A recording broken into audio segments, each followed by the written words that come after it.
우리 나라와 민족이 때로는 우리가 기쁨으로 떠들썩했던 적이 있습니다. 특히 올림픽 경기를 하게 되면은 많은 사람들이 함께 긴장도 하고요, 응원도 하고 또 금메달이나 은메달, 동메달 따게 되면 함께 즐거워하는 그런 일이 있지 않습니까? 그래서 올림픽 때가 되면 정말 거리나 어디서나 아주 시끌벅적하는 그런 모습을 보게 됩니다.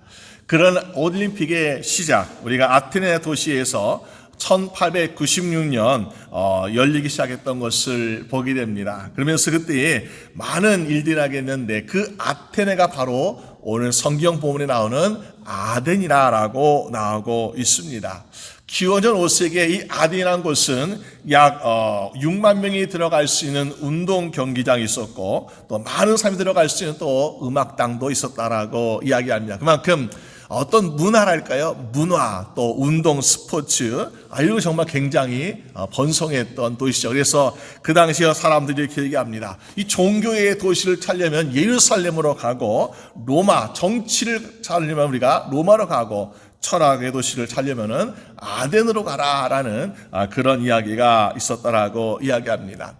이 아덴이 얼마나 철학적인 도시였는가 보니까는 이런 이야기가 있습니다. 이 스토아 철학에 창시했던 제노이라는 사람이 이런 이야기를 주장했습니다. 우리 인간은 운명에 의해서 정해졌고 운명대로 살아간다, 이런 철학을 가르쳤다 그래요. 그런데 이 제노이나 철학자에게 젊은 노예가 있었는데 젊은 노예가 어느 날 그 자기 주인의 돈에 손을 댔습니다. 근데 주인이 그것을 발견했던 것이죠. 그래서 이 젊은 노예를 잡아다가 막 때리면서 혼내, 야, 넌 어떻게 주인의 물건을 손에 내냐면서 막 때리고 홀내니까 이 젊은 노예가 뭐라고 대답했냐 보니까요, 주인님, 저는 주인님의 돈을 훔칠 운명이었습니다. 그렇기 때문에 제 운명을 탓하시고 절 탓하지 마세요 라고 이야기합니다. 얼마나 화가 나겠습니까? 자기가 가리키는 인간은 운명대로 산다 그러니까 할 말이 없는 거죠. 근데도 계속해서 노예를 또 칩니다. 그랬더니 뭐라고 이야기할까요? 이 철학자가 말하기를, 야, 그래? 너는 돈을 훔치는 것이 너의 운명이라고 믿는다면은 나는 너를 때리는 것이 나의 운명이라고 믿는다 하면서 그들을 때렸다라는 그런 이야기가 있습니다. 그만큼 사람들이요, 이 철학, 운명 이런 것에 대해서 굉장히 몰두했던 그런 모습을 우리가 살펴볼 수 있습니다. 오늘 사도 바울은 데살로니가에서 베레까지 쫓아오던 유대인들을 피해서 이 아덴이라는 곳에 도착하게 되었는데, 여기 보니까 아덴의 사람은 철학자니까 어떻습니까? 굉장히 똑똑한 사람들이 많다는 거죠. 무식한 사람들이 아니라 논리적이고 아주 이성적이고 그런 사람이 참 많이 있는 것을 보게 됩니다. 참 우리가 부러울 것이 많은 도시가 아덴의 도시였습니다. 그러나 사도 바울이 보기에는 아주 부족한 것이 한 가지 있는데 그것은 무엇일까요? 바로 생명, 구원이었다라는 것을 이곳에서 발견하게 됩니다. 그래서 성령님께서 인도하신 가운데 사도 바울은 이 아덴 곳에 도착하게 되었고, 여기에서 보니까는 생명이 되는 구원을 전하기 위해서 복음을 증거하고 있더라라는 것입니다. 그런데 우리가 결과적으로 본다면 사실 이 아덴이라는 곳에서의 성공 기대할지만은 크게 성공하지는 못했습니다. 오늘 우리가 그런 모습 보면서 우리도 어디든지 주님의 인도하신 가운데 가야 하고 주님께서 인도하시는 사람 만나야 되고 하늘 해야 되는데, 우리가 정말로 언제든지 승리하신 사람이 되려면 어떻게 되겠는가, 오늘 말씀을 통해서 함께 나눠보려고 합니다. 먼저는 우리 안에 반석에 세워진 믿음으로 세워져 있어야 우리는 언제나 승리할 수 있겠더라라는 것입니다. 우리가 알다시피 하나님께서 이스라엘 백성들에게, 특히 모세와 여호수아에게 말씀하십니다. 야, 너희는 약속의 땅, 가나안 땅에 들어가면은 한 사람도 살려두지 말고 다 멸절시켜라라고 말씀하고 있습니다. 우리가 아는 하나님은 사랑이 많으신 하나님이세요. 자비와 긍휼이 많으신 하나님이십니다. 그런데 하나님은 매정하게도 왜 그렇게 수많은 사람, 남녀노소 가릴 것 없이 가나안 족속을 멸하라고 말씀하셨을까? 출애굽기 20장 4절 5절 말씀, 하나님은 우상을 만들지도 말고 형상을 만들지 말고 절하지 마라. 하나님께서 가장 싫어하는 것이 우상이다라고 말씀하셨어요. 그런데 이 가나안 족속은 우상에 만연한 아주 그런 도시였기 때문에 하나님께서는 아주 그것을 싫어함으로 결국 그들을 멸절하라라고 말씀하고 있습니다. 그리고 하나님 무엇입니까? 자기 백성들로부터 예배를 받으시기 위해서 그렇게 하나님은 무서운 모습을 보여주고 있더라. 그러면 오늘 우리가 살아간 인생의 목적은 무엇이? 하나님, 나 인생에 참 성공하고 있습니다. 잘 살고 있습니다. 그런 것이 목적이 아니라 우리 인생의 목적은 하나님이 저와 여러분을 창조하실 때의 목적은 하나님께 예배 드리기 위해서 하나님께서 우리를 창조하셨다라고 볼 수 있다는 것입니다. 그래서 우리의 삶이 하나님께 예배 드리고 말미암아 하나님의 크신 사랑과 축복을 날마다 받게 되는 저 여러분 되시기를 주님의 이름으로 축원합니다. 그런데 똑똑한 사람들이 모여있는 아덴 도시에 가보니까 사도 바울은 무엇을 발견되었습니까? 우상이 가득했던 그런 모습을 발견하게 됩니다. 그래서 오늘 보니까 사도 바울은 무엇이 났습니까? 아주 분한, 화가 나는 모습을 보여주고 있더라. 마음에 격분하여. 여러분, 우리가 세상에 때로는요, 마음이 화가 날 때가 있습니다. 내가 뭔가 손해를 보았을 때, 내 뜻대로 안 되었을 때 화가 납니다. 그러나 오늘 사도 바울처럼 우리는 그리스도인들이 화를 내야 할 때는 언제인가? 하나님께서 원하신 일들이 잘 될 때는 화가 나지 않습니다. 그러나 하나님께서 원치 않는 우상이 가득한 아덴을 보고 바울이 화가 난 것처럼 하나님의 말씀에 이루어지지 않을 때에 저희 여러분들도 의로운 분노가 일어날 수 있는 저희 여러분 되시기를 주님의 이름으로 축원합니다. 그 당시 아덴이라는 곳은요, 이 그리스 전체에 있는 우상들을 모은 것보다 더 많은 우상이 여기에 가득했다라고 이야기가 있습니다. 그래서 얼마나 많은 우상이 있었는지요. 그런데 그것이 옛날에만 있었던 것이 아니라 오늘날에도 있다는 것이, 우리 조국에 가까이 있는 일본을 보게 되면요, 일본 사람들이 섬기는 감이라는 신이 있는데 이 우상은 약 일본에 800만 개 있다라고 해요. 800만 개. 그래서 그들은 신사가 약 9만 개가 있고 절도 8만 개가 있고 적어도 한 가정에 4가지, 5가지의 신을 섬기겠다. 다시 말해서 그들은 800만 가지를 셀 수 있어서 그런 것이 아니라 눈에 보이는 모든 것들이 다 자기의 신이다 라고 하면서 우상을 섬기고 있더라라는 것입니다. 그런데 그 가운데에서 교회는 약 8,000개의 교회가 있더라.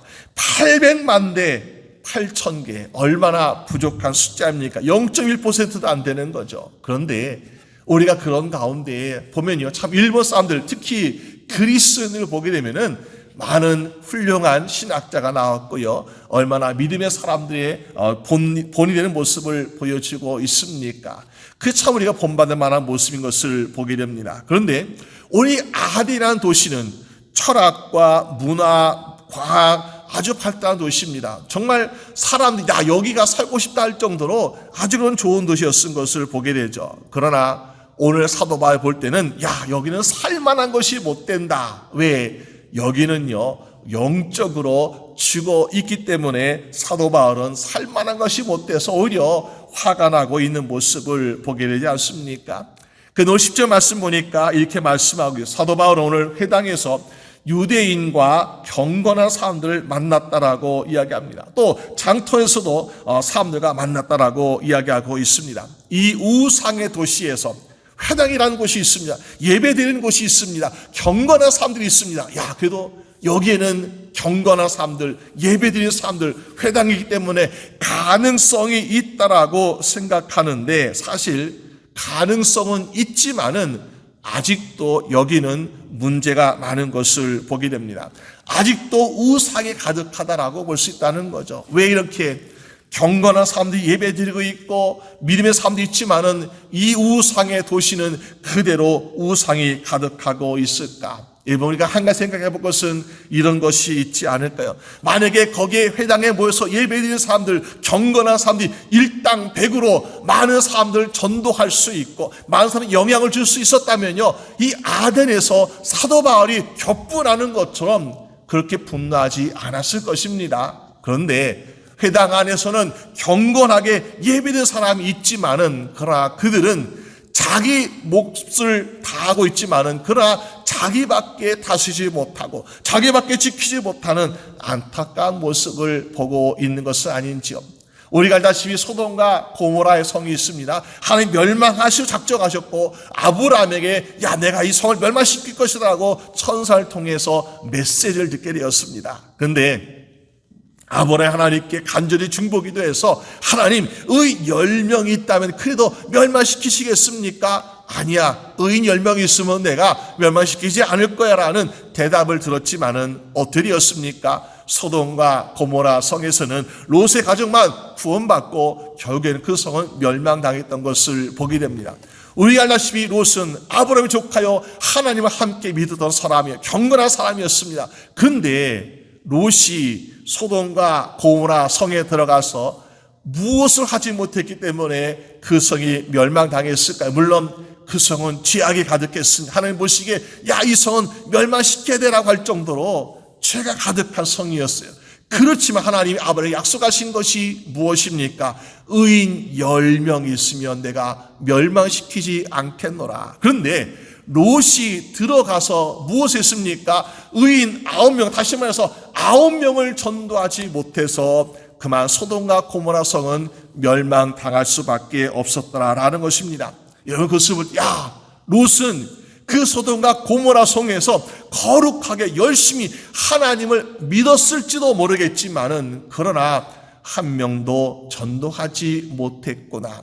하나님은 의인 10명이라는 숫자로 그 성의 자비와 은을 베풀고 계셨지만은, 그러나 결국 9명이 전도되지 못해서 그 성은 멸망하였구나라는 것을 우리가 볼 수 있습니다. 그러면 우리가 아브라함은 또 어떤 신앙을 가지고 있습니까? 우리가 교회사에서 골라본 신앙 이야기라는 책에 보게 되면 이런 이야기가 있습니다. 전설 같은 이야기죠. 아브라함이 아버지 데라와 함께 우르, 이 고향에 살고 있었는데, 이때 아버지의 직업은 우상을 만들어서 파는 그런 사람이었다라고 소개되고 있습니다. 그런데 어린 아브라함은요, 어린 나이도 하나님을 알고 있었던 것 같아요. 믿었던 것 같아요. 그러면서 그 마음속에 하나님을 경외하고 하나님 믿고 있었는데, 아버지가 우상을 만들어 파니까 하나님 앞에 죄를 짓는 것 같아서 얼마나 마음이 무겁고 안타까웠는지요. 그런데 어느 날 아버지가 야, 아들아, 아브라함아, 내가 잠깐 어디 갔다 올 테니까 가게 좀 보고 있으라면서 우상을 파는 가게를 잠깐 맡겨두었습니다. 그러면서 아브라함은 그때 야, 오늘 하나님이 나에게 주신 기회구나 생각하고 옆집에 가서 큰 떡그릇을 빌려왔습니다. 그리고는 자기 가지는 망치를 가지고 아버지의 가게는 그 비싼 우상들을 다 때려 부셨습니다. 그리고는 한 우상, 큰 우상에게 그 자기 들었던 망치를 거기에 꼭꼭 묶어 가지고 손에 들게 하였습니다. 아버지가 와서 보니까 자기가 팔에 아주 비싼 우상들이 다 돌덩이가 되어버리고 부서지고 한 모습을, 처참한 모습을 보게 됩니다. 그러면서 막 분노가 치밀어 가지고 아들에게 묻습니다. 야, 이게 어떻게 된 일이냐? 내가 널 믿고 맡겼는데. 그랬더니 아브라함이 대답해, 아버지, 제가 옆집에서 떡이 왔는데 그 떡을 아버지가 아끼시는 제일 큰 우상에 내가 떡것을 갖다 줬는데 서로 우상들이 그것을 먹겠다고 탐을 내면서 싸웠습니다. 그래서 저 큰 우상이 다 때려 부셨습니다라고 이야기하니까 아버지가 말하길, 야, 이놈 하면서, 아니, 어떻게 우리가 흙으로 만든 우상이 서로 때려 부수냐면서 아브라함이 화를 냈다는 것이요. 그때 아브라함이 기죽은 듯이 또 점잖게 아버지에게 이야기한, 아버지, 그렇지요.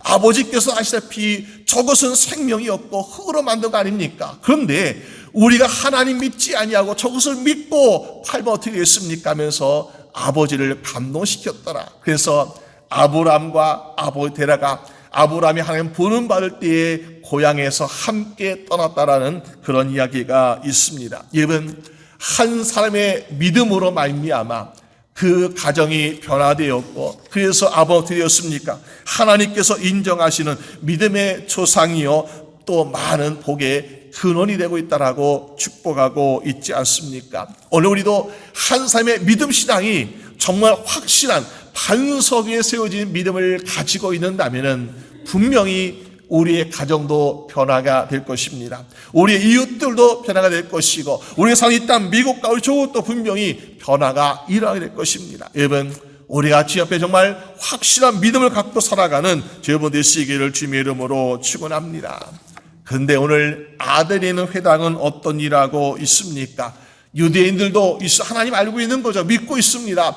경건한 사람들이 있습니다. 신앙생활 잘하고 있었습니다. 그러나 그들은 그 주변에 있는 유혹과 핍박과 여러 가지를 이길 정도, 그냥 간신히 자기 신앙을 지킬 정도의 믿음은 가지고 있었지만은, 그러나 하나님 믿어보세요라고 전도할 수 없는 그런 모습을 보여주고 있더라라는 것입니다. 그래서 우리가 무엇을 할 수 있습니까? 아무리 회당이든 교회든 간에 믿는 숫자가 많다고 해서 그 지역이 변화되는 것이 아니라, 나의 믿음을 이겨낼 수 있는 여러 가지 신앙과 여러 가지 핍박과 화난 유혹과 신앙을 이겨낼 수 있는 정말 영향력을 줄 수 있는 믿음을 가지고 있을 때에 정말 하나님의 기뻐하시는 교회요 또 믿음의 공동체가 될 줄로 믿습니다. 그래서 우리가 다윗을 보면 알 수 있지 않습니까? 어린 다윗이 어떻게 했어요? 거인 골리앗을 보면서 많은 사람들은 벌벌 떨고 두려워하고 있었는데 두려워하지 아니하고 당당하게 나아간 모습을 보게 됩니다. 그리고 하나님이 주신 능력으로 싸워 이기고 말미암아 개인의 승리, 이스라엘 전체의 승리를 가져다 주고 있지 않습니까? 왜? 시편 23편 4절에 다시 이렇게 고백하고 있습니다. 내가 사망의 음침한 골짜기로 다닐지라도 해를 두려워하지 않을 것은 주께서 나와 함께 하심이라. 주의 지팡이야 막대기가 나를 안위하시다고 고백하고 있습니다. 무슨 말일까? 언제 어디서나 하나님 나와 함께 하신다. 내가 하나님의 삶이라는 것을 믿음으로 말미암아 담대하게 나가니까 골리앗도 이기고 또 이스라엘 전체 승리를 가져다주는 승리의 인생을 살고 있더라라는 것입니다. 여러분, 오늘 우리가 과연 우리 마음속에 나는 하나님 믿습니다 라고 말하지만요, 우리는 어느 정도의 믿음을 가지고 있습니까? 당신 예수 믿지 마시오. 당신 이렇게 죄짓시다 하고 유혹하는 가운데서 아니야, 난 믿음 지켜야 돼. 이것도 칭찬을 받을 만한 일이지만, 그러나 중요한 것은 우리의 믿음 지킬 뿐만 아니라 우리가 살아가는 사람, 또 우리 주변에 있는 사람들 함께 구원받게 하는 것, 이것이 정말 우리가 가장 확실하고 반석에 세워진 믿음인 줄로 믿습니다. 그래서 우리도 정말 이런 어려운 일을 만날 때에 실패하는 것이 아니라 승리하게 되어서 함께 구원의 기쁨을 누리게 되는 여러분 되시기를 주님의 이름으로 축원합니다. 두 번째로 우리가 언제나 승리하면 어떻게 되겠습니까? 보니까는 부활의 메시지를 전할 수 있어야 승리할 수 있지 않겠냐라는 것입니다. 오늘 아덴에 참 철학을 좋아하는 사람이 많이 있었습니다. 근데 이곳에는 보니까 철학자들의 고향이라는 것이요, 그래서 우리가 잘 아시는 소크라테스, 플라톤, 아리스토텔레스의 고향이라고 할 정도로 아주 철학자들이 많은 그런 곳이었습니다. 그런데 오늘 사도 바울은 이 아덴에서 회당과 장터에서 복음을 전하고 있습니다. 특별히 어떤 철학들이 많느냐 보니까 18절에 보니까 에바구리오라고 이야기하는데 에피쿠로스 학파라는 철학자들 만나게 됩니다. 이들은 어떤 사상을 가냐 보니까 이들은 현재가 굉장히 중요하다. 우리는 나중이 없어. 현재가 중요하니까 현재 잘 먹고 잘 사고 기쁘게 살려면서 이 현재의 쾌락을 중요하게 생각하는 사람들이 바로 에피쿠로스 학파다라고 이야기합니다. 미래가 없다는 거죠. 나중이 없다. 그러니까 그들에게 천국 이런 거 통하지 않습니다. 또 우리가 스토이고라고 그러는데 스토학파라고 말합니다. 이들은 이 인생에 우리가 살면서 우리는 운명대로 살아야 돼 하면서 우리는 내가 어떤 것을 개척하는 것이 아니라 나는 운명이다 하면서 운명대로 살고 있는 사람들을 보게 됩니다. 여러분, 에피쿠로스 학파나 또 우리가 스토아 철학자 이런 사람들의 삶을 살아갈 때에 과연 그들에게 기쁨이 있을까? 정말 좋은 기쁨이 있을까? 그들에게 정말 소망이 있을까? 없다는 거죠. 아무리 똑똑하고 아무리 문화가 발달되었고 과학이 발달되었고 좋지만은 그러나 그들 삶에 천국과 영생이라는 소망이 없이 산다면은 우리는 진짜 행복한 인생이라고 볼 수 없다는 것입니다. 그런데 이런 가운데서 사도 바울은 무엇을 전하고 있습니까? 만나는 사람마다 우리가 예수를 만나면 예수 안에는 행복이 있습니다. 예수 안에는 기쁨이 있습니다. 예수 안에는 영생이 있으라고 사도 바울은 증거하고 있다라는 것입니다. 그런데 우리가 보니까 복음을 전할 때에 증거하는 거 참 좋습니다. 그런데 오늘 사도 바울이 택했던 방법은 무엇인가 보니까는 변론하는 거다, 토론하는 거다. 여기에서 오늘 사도 바울이 어려움을 겪고 있는 모습을 보게 됩니다. 왜? 철학자들은 토론하는 건 참 중요해요. 이 토론이라는 것은요, 서로 이야기를 하다가 어떻습니까? 상대방이 나 포기했습니다 하고 주술을 들어야만이 이 토론이 끝나게 되는 거예요. 근데 토론이 내가 옳다 소리하게 어떻습니까? 끝나지 않는 그런 모습을 보게 되죠. 그래서 철학자들의 논쟁하면요, 몇 시간 걸리기도 하고 며칠 걸리기도 하고 몇 년 걸려도 끝나지 않는 그런 모습을 보게 됩니다. 그런데 오늘 사도 바울도 보니까요, 얼마나 똑똑한 사람입니까? 우리가 이 율법적으로 가말리엘 선생의 제자였던 사도 바울, 바리새파, 율법 얼마나 잘 알고 있으니까는 사도 바울이 갖고 있는 지식으로 이 아덴의 철학들과 함께 겨루어서 토론하고 있는 모습을 우리가 볼 수 있습니다. 그런데 진리라는 것은요, 믿음이라는 것은요, 우리가 보니까는 토론으로 끝나는 것이 아니라는 것이요. 그들 마음속에 어떤 마음이 있습니까? 우린 이성이 있어, 우린 철학이 있어 하면서 그들 마음이 굳게 닫혀 있는데 그것을 우리가 토론으로 끌어내려 한다는 것은 사실 어렵다고 볼 수 있습니다. 왜? 복음이라는 것은 어떻게 들어가고 있습니까? 성령의 감동하심으로 그들의 마음에 내가 죄인인 것을 고백한 말미암아 복음에 들어가야 되는 것이죠. 그런데 나는 죄인이 아닙니다, 내가 믿는 철학은 나의 모든 것이 하면서 믿고 있는 그런 사람들에게요, 우리 복음은 쉽게 들어갈 수가 없다. 왜? 굳게 문이 닫혔기 때문에. 그래서 맨날 토론하고 논쟁해서는 그들과 되어질 일이 없더라라는 것입니다. 여러분, 그래서 오늘 골로새 2장 8절에서 골로새 교인들에게 이렇게 이야기하고 있습니다. 누가 철학과 헛된 속임수로 너희를 사로잡을까 주의하라. 이것은 그 사람의 전통과 세상의 초등학문을 따름이요 그리스도를 따름이 아니라고 말하고 있습니다. 여러분, 누가 나와 논쟁하자 그러면요, 이거 정말 우리를 유혹하는 거예요. 우리의 믿음은 논쟁에 될 일이 아니라 진리를 믿고 따르는 것이 바로 믿음인 줄로 믿습니다. 그래서 특히 토요일 아침에 여호와 증인이라든지 여러 이단들 없습니까? 우리 함께 논쟁해 봅시다 하면서 진문을 두들 때가 있습니다.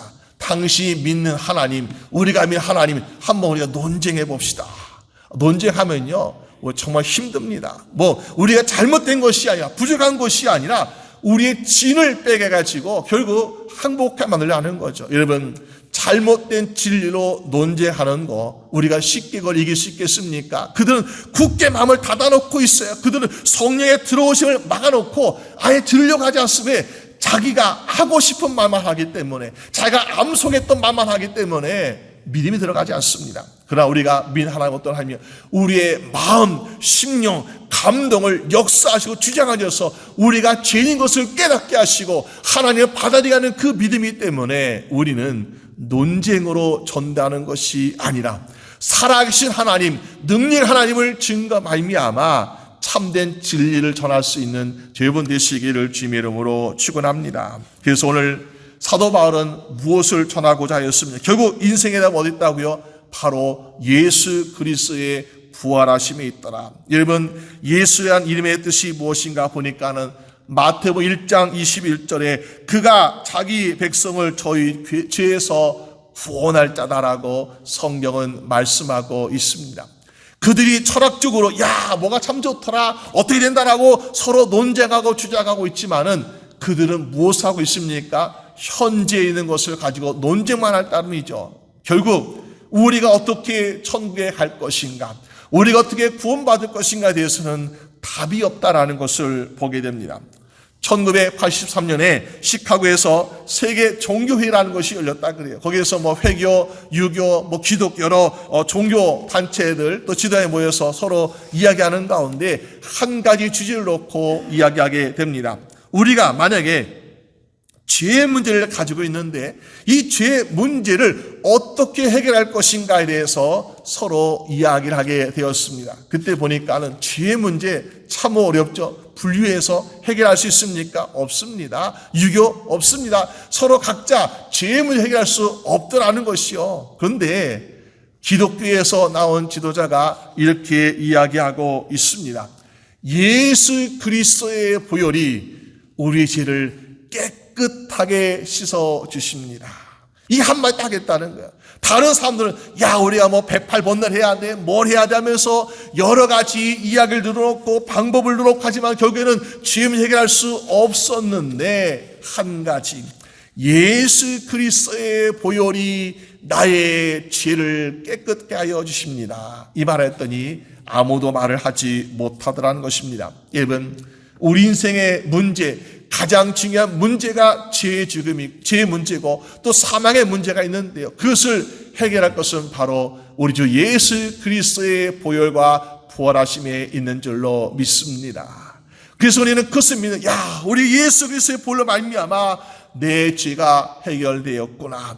예수 그리스도의 부활하신 말미암아 내가 사망의 고통을 뛰어넘어 나도 주님과 함께 부활하겠구나. 그러니까 오늘 에피쿠로스 학파나 스토아 철학파나 여러 사람들이 믿는 거나 이런 것 상관없이 우리는 그들이 해결하지 못하는 정답, 해답을 우리가 바로 예수 안에 가지고 있더라. 이미 난 답을 가지고 있습니다. 그렇기 때문에 나는 답을 가지고 있기 때문에 아직도 답을 찾지 못해서 방황하고 힘들어하는 사람도 되었으니 우리는 그들을 위로할 수 있습니다. 그리고 알려줄 수 있습니다. 이렇게 하면은 당신이 찾고자 하는 답을 찾을 수 있습니다.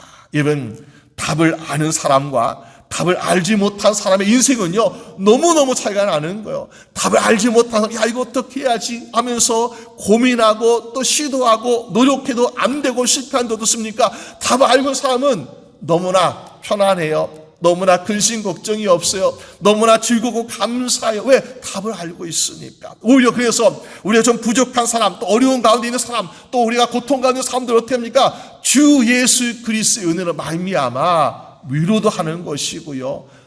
예수님 믿어보세요.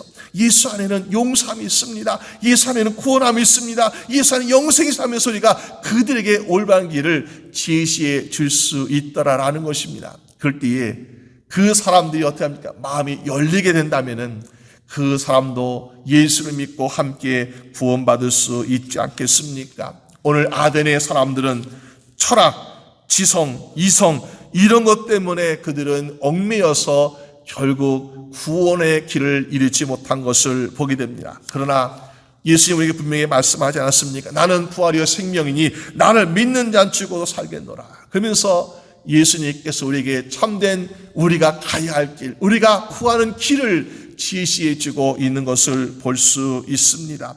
원래 그럼 우리는 인생을 살아갈 때 예수를 알고 예수를 믿고 예수를 따라감으로 어떤 것을 발견할 수 있습니까? 고린도서 15장 50절 말씀 보니까는 우리 주 예수 그리스도로 말미암아 우리에게 이김을 주시는 하나님께 감사합니다. 여러분, 우리가 물질로 이기는 것이 아니에요. 우리가 능력을 이기는 것이 아니에요. 우리가 세상 권세로 이기는 것이 아닙니다.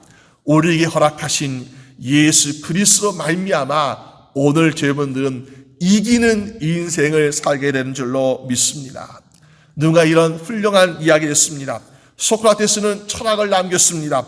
아리스토텔레스는 과학을 남겼습니다. 그러나 예수님께서는 영원한 생명을 남겨주셨습니다. 이것이 우리에게 찾고자 하는 대답이라는 것이, 여러분, 오늘 저희분들이 찾는 것이 무엇입니까? 내가 좀 더 물질을 찾아야겠다, 성공을 찾아야겠다, 지식을 찾아야겠다. 이거 중요한 거. 이거는 우리 얼마든지 세상에서 찾을 수 있어요. 그러나 참된 생명, 구원은 바로 예수 안에서만이 찾게 되는 줄로 믿습니다.